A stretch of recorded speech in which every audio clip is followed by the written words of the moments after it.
make it real compared to what? That was a great song. Les McCann came out with a good recording of that. Trying to make it real compared to what? That's what the NBA is trying to do. We're going to get into that in just a second here. But in the meantime, I'm looking at, this is glorious, Lubie. Here we are, what, Wednesday? Wednesday, and it's not football season. And yet, there's your wagering menu, people. You've got almost a full slate of Major League Baseball, a couple of basketball games. Knicks back in action against the Pacers. We'll get into that in just a sec. Timberwolves on the court again against the Nuggets, trying to make it 3-0.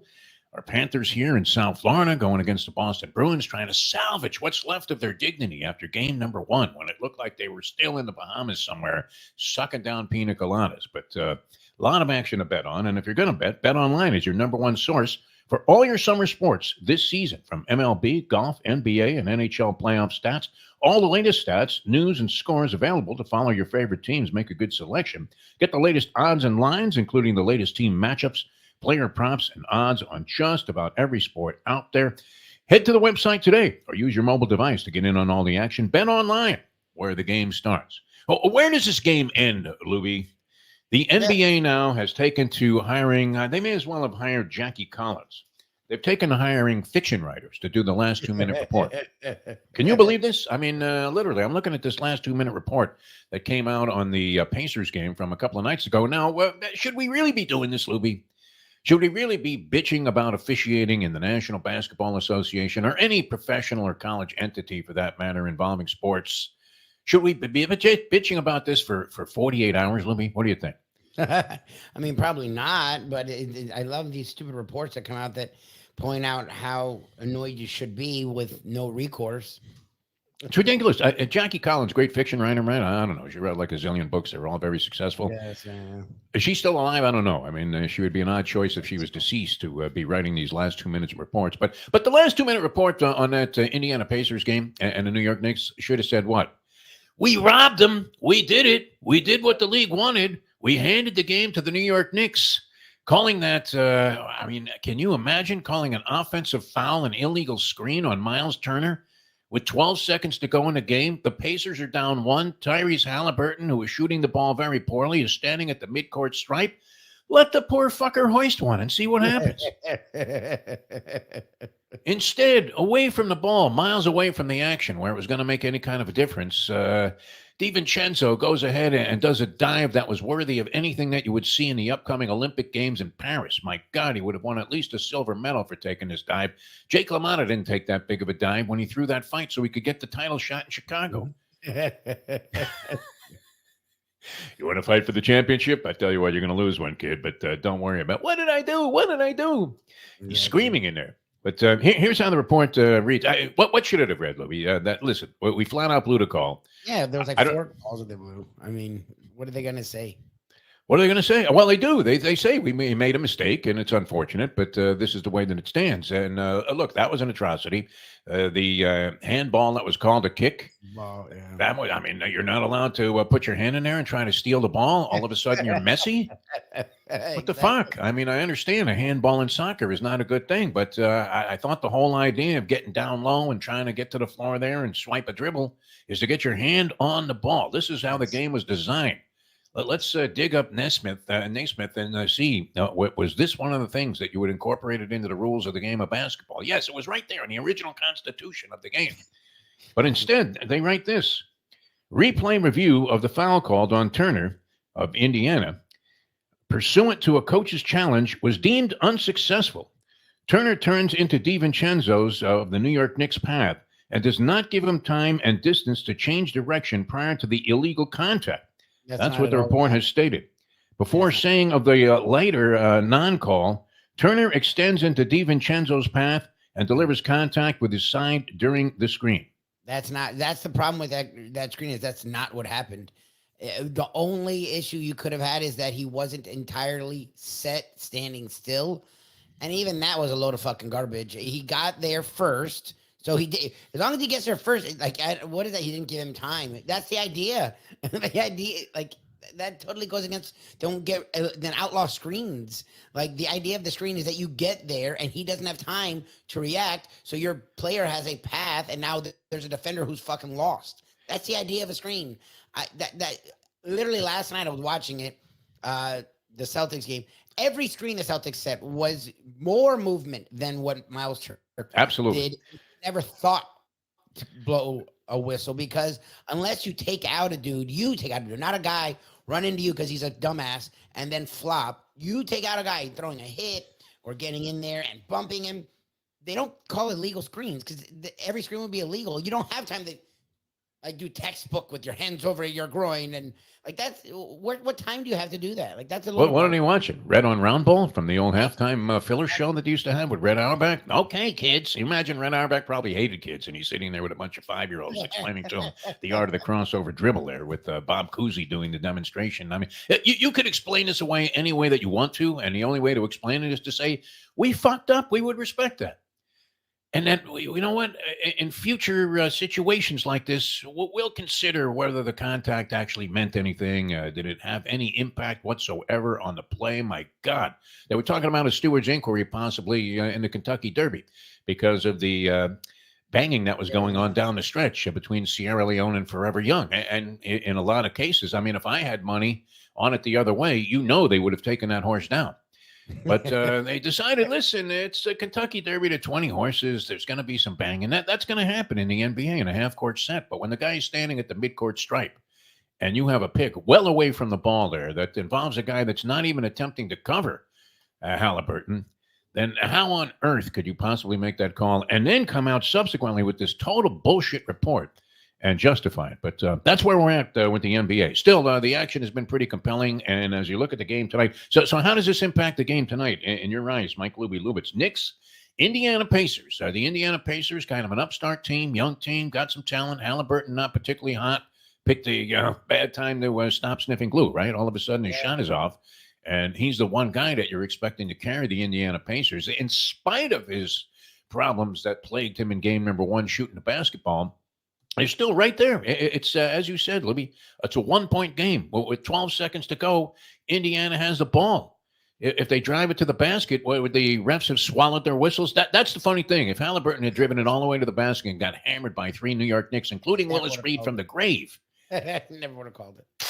They would have swallowed the whistle. Nothing. Right? They would have given him the Mexican derisive whistle, which essentially means, hey, fuck you. Let's pick up the action. That is amazing that a whistle could have so much meaning to it. They used to do that at the old Olympic Auditorium whenever the two fighters were not necessarily engaging. But and they would have had a lot of fun with Floyd Money Mayweather on those last 10 pay-per-view fights. That's for sure. So anyway, and you also have the Timberwolves. Can they do it?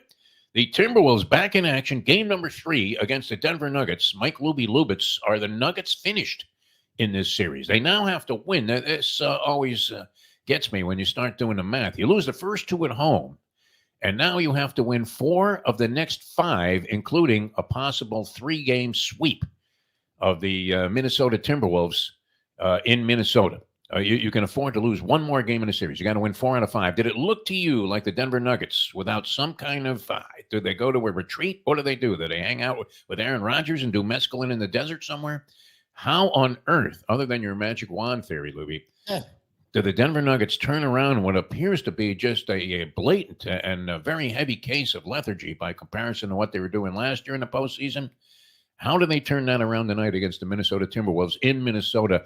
Oh, will we be hearing that wolf chant all night long on TV? What do you think?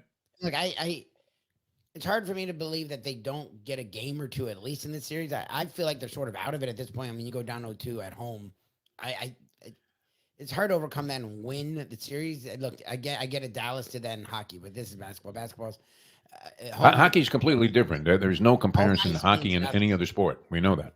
Yeah, home ice is barely meaning. I'm sure it means something, but it doesn't mean everything it does in the other sports. Basketball, home court's a big deal. Going down 0-2 at home is a big deal. I feel like the Nuggets win Game 3, but I don't know why. Nothing in this series has shown that should be the case. The T-Wolves not only have won, they've been dominant on both sides, both ends of the court. So to me, it should be T-Wolves, but to me, it's like, look, they're defending champions. Jokic, Amory, both have played like shit.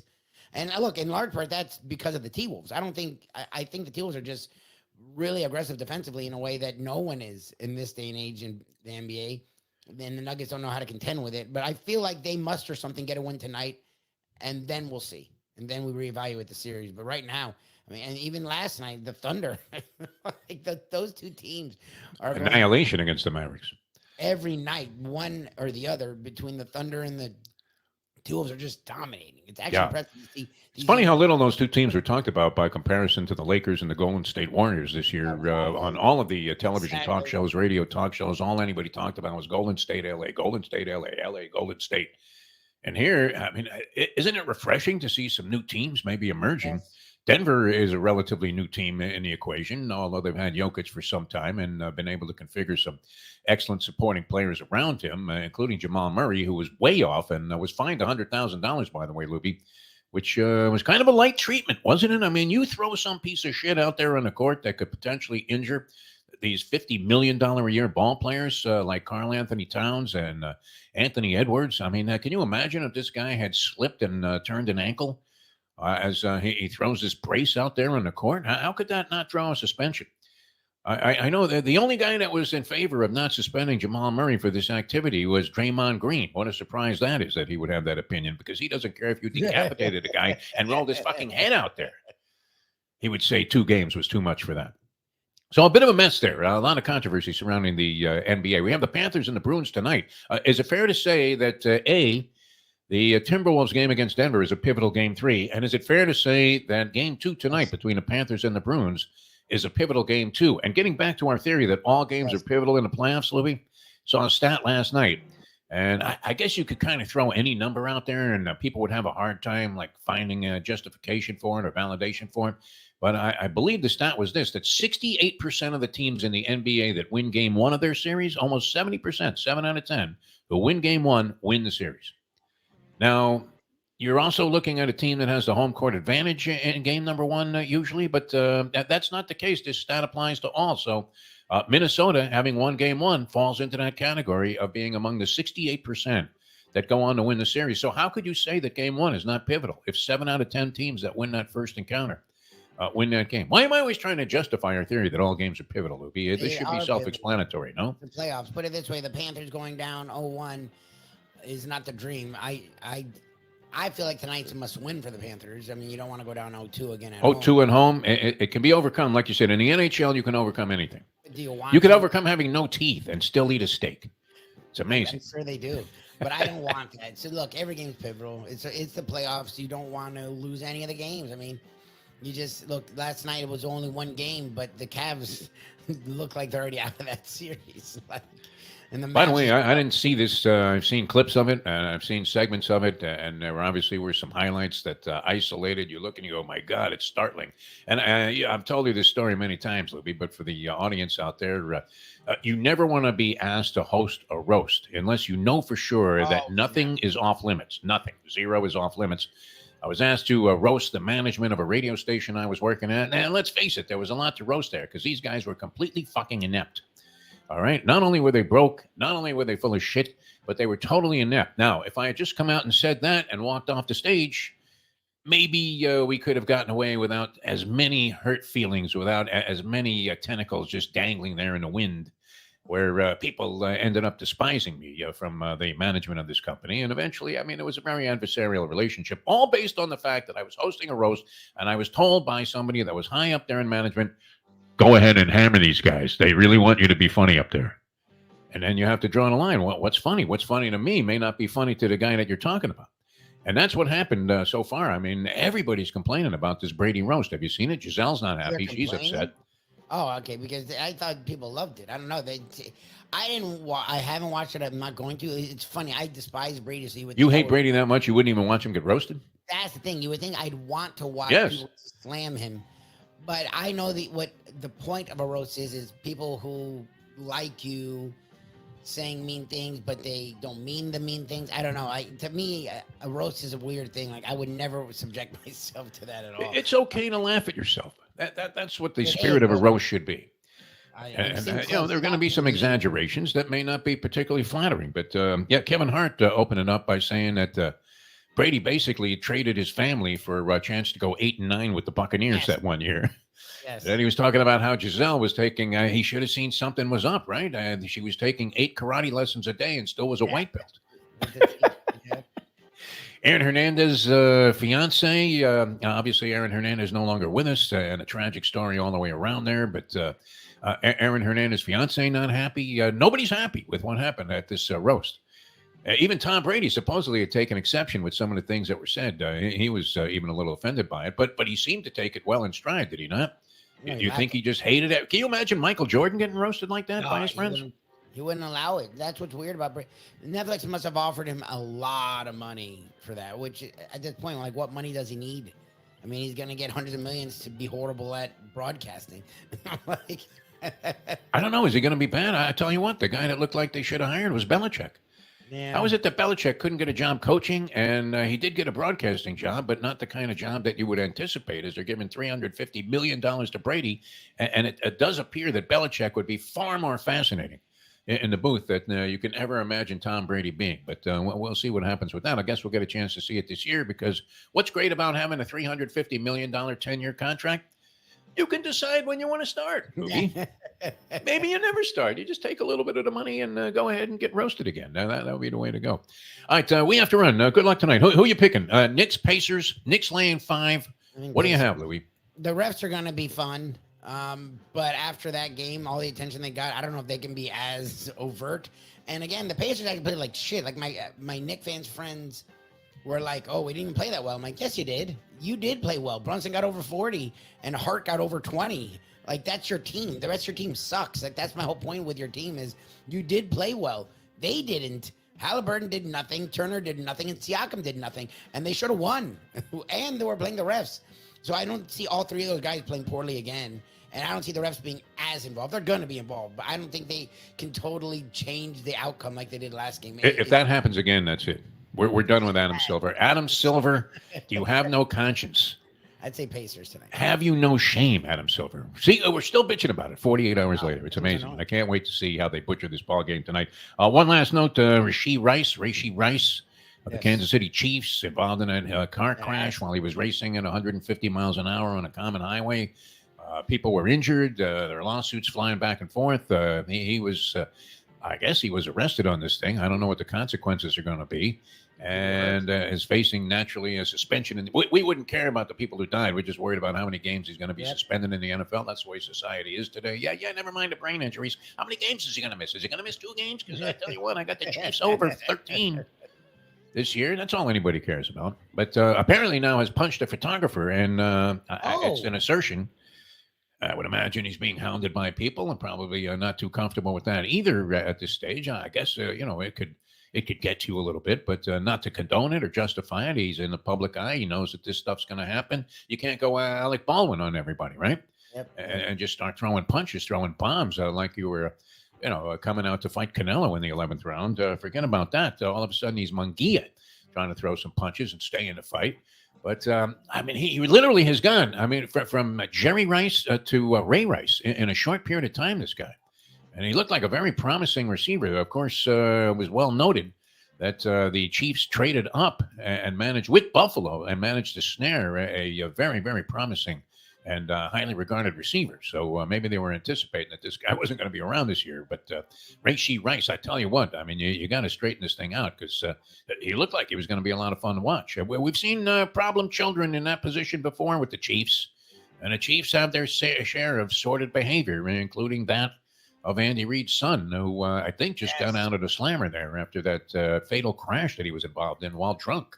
So a little bit of a cloud. You don't hear too much about that when the people are talking about the Kansas City Chiefs. All you see is like clips of Taylor Swift singing to Travis Kelce, "I love you and I'll never leave you."